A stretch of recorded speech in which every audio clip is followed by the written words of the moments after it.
Mesdames et messieurs, chers téléspectateurs ou les simples curieux de passage devant le petit écran, soyez les bienvenus dans l'émission Au Gros Plan. Et oui, une nouvelle saison pour ce rendez-vous cinématographique qui s'articule autour du genre, du format, du mouvement et autres segments émanant du 7e art. Pour ce premier numéro de la nouvelle saison 2023, nous avons le plaisir de recevoir sur ce plateau un réalisateur qui prend soin à traduire visuellement et fidèlement surtout chaque mot qu'il écrit. Le faiseur d'images en question ne filme pas dans l'urgence. Il inspire et expire sur la toile les mots d'un quotidien social. Je ne vous en dis pas plus. Souhaitons la bienvenue à Monsieur Anis Djahad.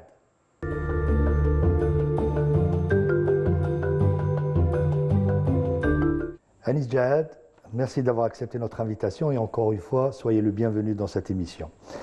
Alors, qu'est-ce qui a poussé Anis Djahad à faire de la réalisation ?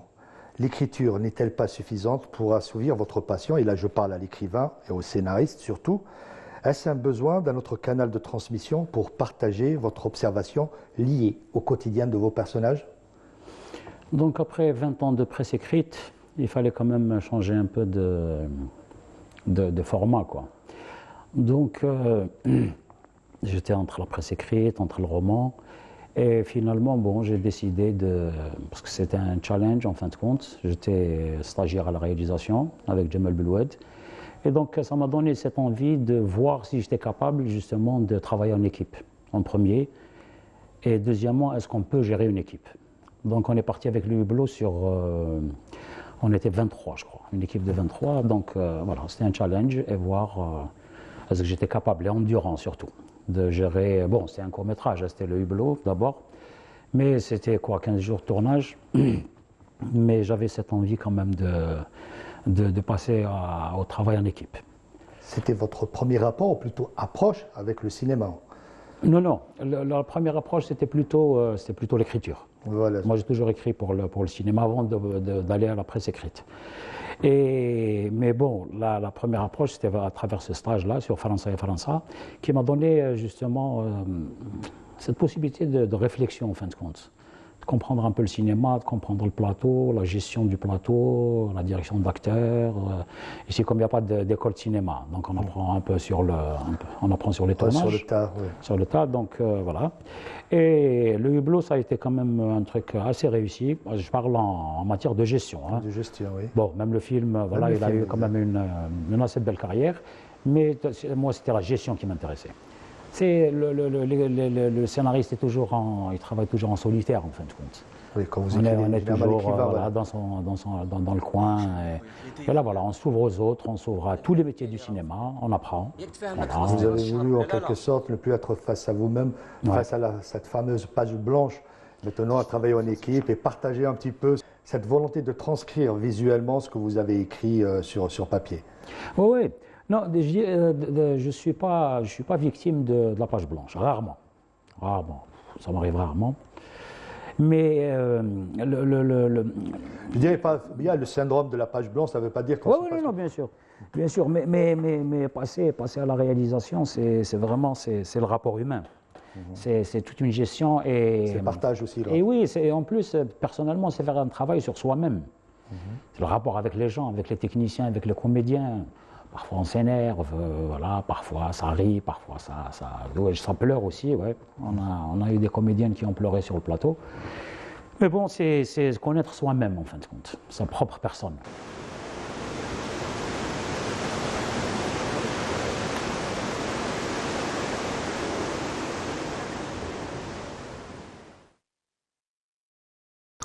لا تجوز ما كشها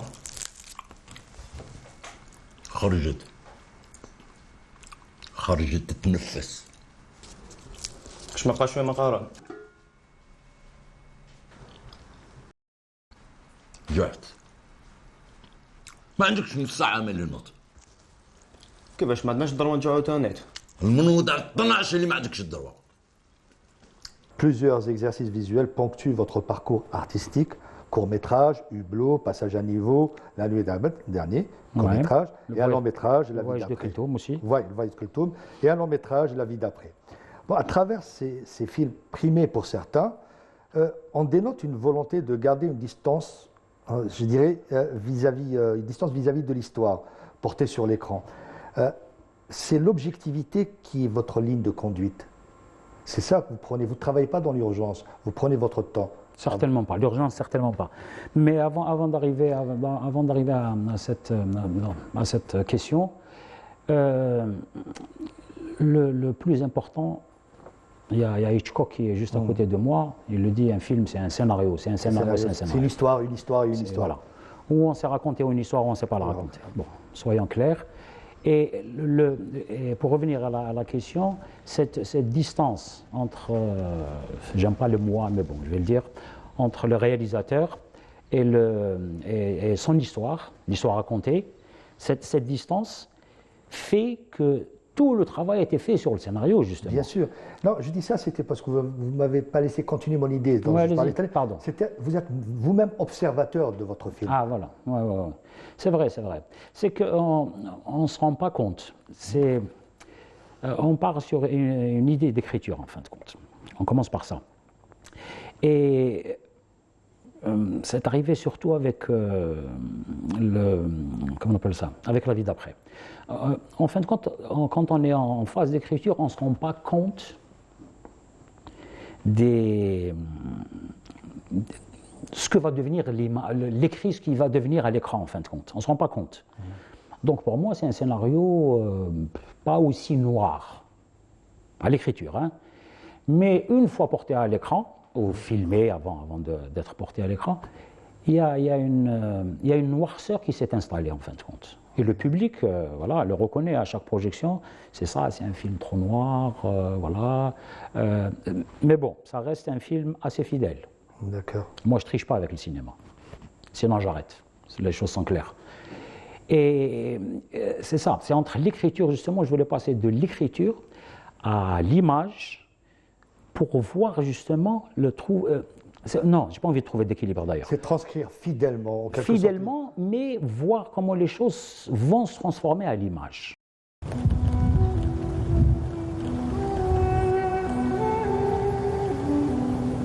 كان والو في هذا البلاد نروحوا لاسبانيا يا صاحبي. فتاة ما نطيقش نروح نخلي ما وحدها. على بالك مول الدرجة عند محمد الصباح على خاطر دراهم الكرامين ما خلصتيهمش. هنا راك في داري، إلا ما تسكمش روحك طبق. شنديرو درك؟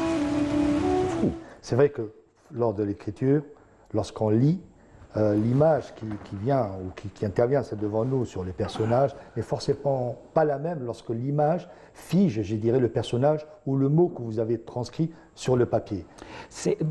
Je pense que c'est un travail, pour revenir au travail d'équipe, mais je pense aussi, bon, il y a une direction d'acteur, certes elle est là, mais l'apport des comédiens, je pense que c'est ça qui change le truc. Donc la direction force. d'acteur est très importante. Non, elle est très très importante et le casting avant, il est encore plus important. Sinon, si on rate le casting, on rate le film. Hein. Ouais. Mais je pense qu'il y a une magie qui s'installe avec les comédiens.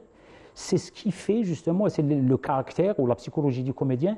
C'est elle qui... bon, c'est un tout qui change le scénario. Hein. Ouais. Mais je pense qu'il y a une magie dans les comédiens. Il y a une magie qui s'opère. Qui s'opère. Et après, c'est chacun son caractère. C'est pour ça que certains réalisateurs préfèrent ou souhaitent travailler avec les mêmes acteurs d'un premier opus. Oui. Bon, je ne travaille jamais avec les... Oui, non, je ne travaille jamais avec les mêmes acteurs, surtout pour les rôles principaux. Non, parce que j'ai envie, c'est pas qu'ils n'ont pas bien fait leur travail, c'est que voilà, j'ai envie vous changez peut-être d'histoire, vous changez de découvrir aussi d'autres profils, d'autres talents, d'autres psychologies, d'autres talents. Mais c'est vrai que le... Excuse-moi, est-ce que les travelling que vous utilisez, c'est-à-dire pendant l'exercice, c'est-à-dire en tant que mouvement, pendant le tournage de vos films, traduit cette idée de cette distance, cette vie vis-à-vis de vos personnages, c'est-à-dire voilà, vous êtes observateur en quelque sorte, sans porter de jugement, vous n'êtes pas dans une ligne de conduite où il y a c'est-à-dire ce happy end, ou c'est-à-dire les films formatés, quoi. C'est les personnages qui évoluent seuls, vous les observez, voilà. Très bien. Donc moi je vais essayer de partager ma réponse en deux. Techniquement, d'abord, je suis quelqu'un qui utilise rarement les travelling. Parce qu'on utilise un travelling quand il est nécessaire. Oui, exactement. Je pense que dans la vie d'après, on a 1h47 de film, je pense qu'il y a 2 travelling, si je ne me trompe pas. Je pense qu'il y en a deux. Je ne parle pas simplement du film, moi je dis Oui, ça oui, pour non, non, souligner le oui, propos oui. que j'avais envie Oui, de... non, non, je vais revenir Ouais. maintenant à l'image en elle-même. Techniquement, c'est ça. Je ne suis pas un adepte du travelling. Donc, et il y a Ahmed Talantikit qui était... On dit que souvent que le travelling on l'utilise pour faciliter au plus Ouais, tôt. ouais, quoi, c'est voilà. comme la musique. Voilà, Quand on exactement. a envie de donner de l'émotion au spectateur, on met de la musique. De la musique, exact. Bon. Mais bon, Ahmed Talantikit qui était DOP sur le film, c'était aussi son premier film. Et il m'a remercié à la fin du tournage pour une chose. Comme lui, il fait beaucoup de pubs, donc Ouais, ça ouais, bouge ouais, beaucoup. je connais. Il m'a remercié pour un truc, c'est qu'il a appris à poser sa caméra. D'accord. J'allais dire à poser un cadre et laisser le comédien jouer dans le cadre. S'exprimer, ouais. C'est ça le plus important. Donc, après cette histoire de technique, donc, c'est après le travelling, je me souviens justement de la vie d'après, le travelling qu'on a utilisé, donc c'était un long travelling quand même, et on termine sur une larme de la mer. C'est ça l'importance d'un travelling. C'est quand on a envie de montrer quelque chose, quand on a envie de L'aboutissement montrer... aussi de l'idée, en quelque sorte. Oui, bien L'aboutissement sûr. de l'idée. C'est un travelling, généralement, c'est la fin du plan. Oui, exact. Quand on avance ou on recule, c'est la fin du plan, quoi. Donc, où on a envie de montrer quelque chose d'important qui pèse sur le récit, Oui, exact. qui le renforce, qui le rend fort, ou c'est pas la peine de faire des travelling. Un récit souvent dépeint d'humanisme, en quelque sorte. Parce que Oui. là, on revient à la question Et- suivante. On va revenir à cette question. Est-ce que l'on peut dire que votre vision du cinéma ou votre, je dirais, façon de concevoir un film est liée au mouvement ou, je dirais, au courant néoréalisme? Est-ce que c'est... Mais quand non. je parle de néoréalisme, je ne parle pas simplement du cinéma d'après-guerre italien, ouais. de Vittorio Non. De Sica, Non. parce qu'il y a eu aussi le réalisme des années 60, il y a le néoréalisme version australienne, je veux dire, c'est cette vérité, pas crue forcément, mais cette vérité telle qu'elle, à l'heure où elle est, ponctuée par une image et que vous récitez sans prendre position, ou je ne vais pas dire sans filtre, mais on est presque dans... Ouais. Bon, maintenant, on peut parler aussi de déformation, peut-être journalistique. Hein. Ouais, exact. Ouais. C'est ça. Donc, comme j'ai fait quand même des centaines de reportages, donc... C'est pour ça aussi, on parlait du c'est ça, fameux... c'est ça. Donc j'ai déjà une approche écrite vis-à-vis d'une situation X. Maintenant, en passant, si vous voulez, à l'image, c'est que le rapprochement, bien sûr, il est autre, il se fait avec une caméra, il se fait avec des comédiens, il se fait... mais le plus important, moi je pense, oui, c'est vrai que ça se rapproche du néoréalisme, mais ce qui est l'important dans cette démarche filmique, en fin de compte, c'est que la difficulté est là en plus, c'est qu'on marche sur un fil, en fin de compte. Voilà. On a Entre la le fiction, documentaire là, et et la on a le fiction, documentaire voilà. là. C'est pour ça que maintenant aussi, on a des documentaires fiction, des Oui, docu-fictions. oui, Voilà, oui. exact. Bon, on ne fait pas du doc-fiction, Voilà, certainement c'est pas, ça, j'en voilà, ferai voilà, jamais, c'est exact. le problème est réglé, mais ça marche sur un fil en fin de compte. Si on fait ça, Ouais. où c'est le documentaire, bon, si on fait ça, c'est pas trop grave. Hein. C'est pas trop grave, C'est voilà. la fiction, Mais les codes, voilà, allez, on on, marche, est en train voilà, de, on est en train de raconter une histoire. Mais justement, on n'a pas envie de basculer de l'autre côté dans le documentaire, parce que je ne sais pas faire, hein, je ne suis pas documentariste, hein, c'est tout, hein, sinon c'est un très bel exercice. Mais c'est vraiment cette marche sur le fil, et dans cette démarche, il faut être d'une rigueur, mais extrême. Je dirais pas néo-réalisme, bon, je parlerai de réalisme, il faut qu'il englobe tout. Il faut se tromper sur rien, ni sur les costumes, ni sur les décors, ni sur sur le langage cinématographique en lui-même, ni sur l'accent, rien. Voilà, c'est ça, se coller vraiment à la réalité. Donc il faut faire gaffe à tout. Est-ce qu'on peut dire aussi, je lis souvent lorsqu'on parle de votre travail comme, un cinéma peint d'humanisme. Ça aussi, c'est c'est-à-dire un des codes en quelque sorte du néoréalisme, l'humanisme, de la réflexion. L'essentiel dans mon amour pour le cinéma, il est pétri d'humanisme. Il peut être que pétri d'humanisme. Quand on fait ce genre de cinéma, on ne peut pas ne pas aimer les petites gens. Bon, je l'ai fait à travers le reportage aussi. Hein. Oui, oui. Mais on ne peut pas. Voilà, on est amoureux du cinéma, bien sûr, parce que ça, c'est notre métier, mais on est amoureux du peuple. Mais quand je dis dépeindre d'humanisme, c'est ça aussi le recul que vous avez vis-à-vis de vos histoires. Vous n'êtes pas dans une forme de dénonciation ou d'engagement. C'est exactement ça. C'est exactement ça. Je ne fais pas de cinéma pour dénoncer. Les faits sont là. Donc pourquoi appuyer la dénonciation, en fin de compte? Je ne comprends pas l'utilité. Les faits parlent de voilà. On prend par exemple C'est un risque de redondance. Et comme on parle, parce que la dernière fois, je n'étais pas d'accord lorsqu'on parle de néoréalisme social. C'est redondant. Déjà, le néoréalisme, c'est déjà. Ouais, voilà. Donc, moi, je ne vois pas l'utilité comme ça c'est pour ça qu'on parle généralement de clichés. Des clichés, exact. C'est justement quand on pousse le public à ne plus être intelligent cinématographiquement. C'est ça. C'est qu'on lui donne tout. Voilà. Il sait regarder une image, il sait comment dire, capter une émotion. Donc on n'est pas obligé de tout lui mettre à l'écran et lui dire allez, voilà, on regarde ça. Non. C'est pas un buffet en quelque sorte. Non, pas du tout. Justement, vous avez parlé de caractéristiques, je dirais, de votre travail et justement de néoréalisme et de votre, je dirais, façon de voir les choses, d'observer, parce que j'aime bien, si vous êtes plutôt observateur, c'est vrai. C'est pas là, vous prenez votre temps et tout. Mais je peux pour les dialogues, parce qu'on parle de scénario, pour les dialogues, le vocabulaire et tout ça, c'est un travail que vous faites avec une personne, vous-même, comment vous travaillez les dialogues? Parce que c'est très important. Moi, je me rappelle d'un dialogue qui soulignait surtout les propos de vos films. C'était dans le hublot, je reviens, quand il disait, textuellement, quand il disait « Deni Amazal, mais hayati khalast ». Voilà, exact. Comment vous travaillez Parce qu'écrire le scénario, c'est une chose, mais le dialogue, c'est cette musique en quelque sorte de ajout, c'est-à-dire comment vous faites pour les dialogues? Moi, je vais vous avouer une chose. J'ai coécrit une seule fois. Je l'ai regretté. D'accord. Il faut être sincère dans la vie. Oui, mais bien sûr. Non, c'est parce que c'est très compliqué.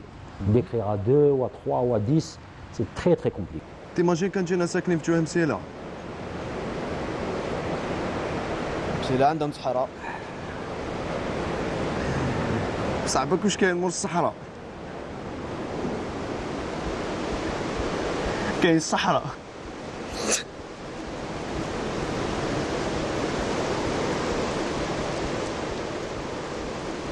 D'être en osmose avec une idée, c'est difficile. Oui, non, c'est quoi. Moi, en tout cas, ça m'a pas. Il y avait de grands réalisateurs comme ça. Tarantino était avec quelqu'un, Vidal, après chacun. Je ne suis pas contre la démarche, mais moi, ça a été très compliqué pour moi.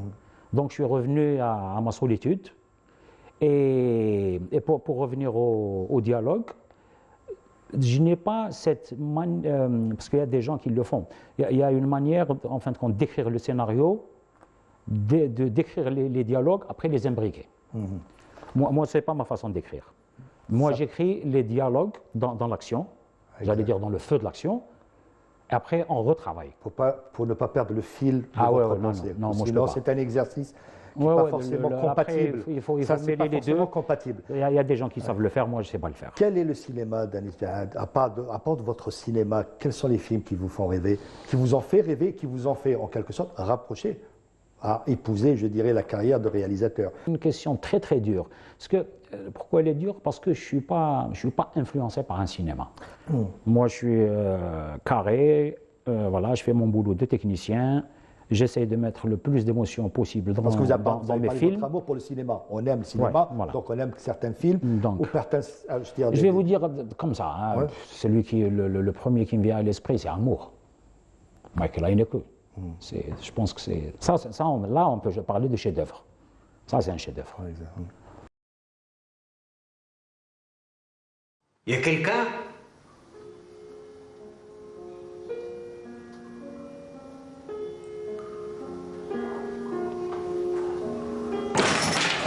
Il y a quelqu'un? No, it's not okay.